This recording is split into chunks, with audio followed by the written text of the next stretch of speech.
When reading Anthony Similino's name in this and other newspapers, it's usually in the context of his position as artistic director of the Stratford Festival, making season announcements, working alongside executive director Anita Gaffney on major capital projects such as the current renovation of the Tom Patterson Theatre Centre, navigating unexpected dramas such as the bomb scare that derailed this year's opening night performance of The Tempest. But Similino's also an artist, an actor-turned-director, who is helming 2 shows in this year's Stratford season, The Tempest, now up and running after that unfortunate opening night cancellation, and Napoli Milionaria, a comedy, opening August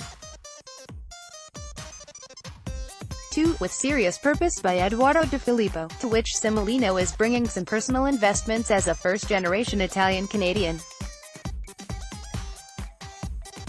Anthony Similino, center, laughs during rehearsals with, from left, Tom McCamus, who playing Gennaro in Napoli Milionaria, designer Julie Fox, and assistant stage manager Corinne Richards. David Hufoto, a Neapolitan actor, playwright and screenwriter. De Filippo, 1900 to 1984, is a beloved figure in Italy, but is not well known in the English-speaking world. Similino first became aware of De Filippo's work when a production of his play La Grande Magia, directed by Giorgio Strehler, toured the Toronto, and he chose a De Filippo play for his Stratford solo directing debut in 1997, Philumina, starring Lally Cotto and the company's then artistic director Richard Monette.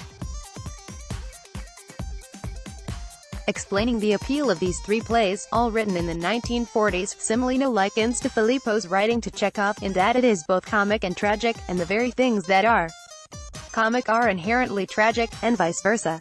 But De Filippo's work was not always this nuanced. Similino further explains, his early plays, written in the 1920s and 30s, were light comedies. Enduring the Second World War in Naples forever changed De Filippo's life and outlook. Napoli Milionaria is all about that pivotal time. He looked out the window, says Similino. It was the beginning of the Allied campaign, and they really kind of threw everything at Naples. There was starvation in the city, there were so many kids on the street, so many people dead. Article continued below. Napoli Milionaria takes place in the home of the Iovine family in the city's working-class Spanish Quarter. As the play opens in 1942, the matriarch Amalia, Bridget Wilson, is running a robust black market business selling food to the neighbors, which her husband, Gennaro, Tom McCamus, doesn't approve of but also doesn't stop. War transforms the city and the family over the course of the play's 3 acts. The play has a deeply moral purpose, says Similino, and it centers around food and community. Like, it's all about taking the very essence of what we need to survive and using it to make a buck, so that your kids become servants, your neighbors become clients, and society becomes all about money. He's been working on the project for some 18 months, first commissioning a literal translation of the script from Queen's University professor Donato Santaramo, then working with playwright John Morrell on 5 drafts of an adaptation.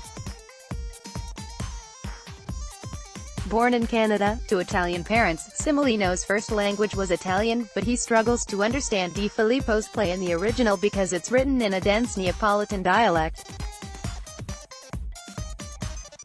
While the production depicts a culture suffering from poverty and famine, in the early 1940s Neapolitans ate fish out of the local aquarium to stay alive. It does so through sometimes farcical means, as when Gennaro pretends to be dead on his bed so that the police don't discover the coffee hidden under the mattress.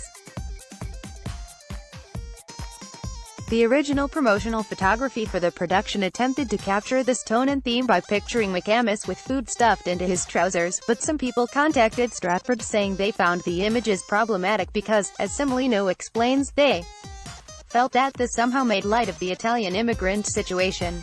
As the child of such immigrants himself, the last thing I would want is to cause offense in that way, so they toned down the imagery.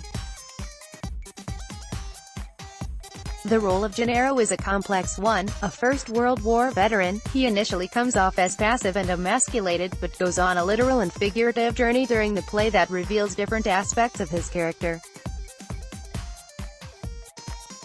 In McCamus, Similino says he's found the actor who can pull off this unusual combination, a leading man, who can also play very low status. Tom's heart, his simplicity, his goodness, sets a tone in a company like this, says Similino. You can decide what your company is going to be like. Is it going to be about who gets the parking spot and who's getting the feature, front page, story? Or you can make it about a sense of mission as an artist, and a desire to try to take on a part that isn't glitzy, but reveals part of you, or part of the truth. Article continued below. Research for the production included a trip last December to Italy, which was clearly not a hardship. "I love Naples. I can't tell you how much I love it," says Cimolino dreamily. And then our interview ended so that he could make an important phone call, and the role of artist segued into that of artistic director once again. Napoli Milionaria runs through October 27 at the Avon Theatre, StratfordFestival.com, and 1-800-567-1600. Karen Fricker is a Toronto-based theatre critic and a freelance contributor for The Star. Follow her on Twitter, @KarenFricker2.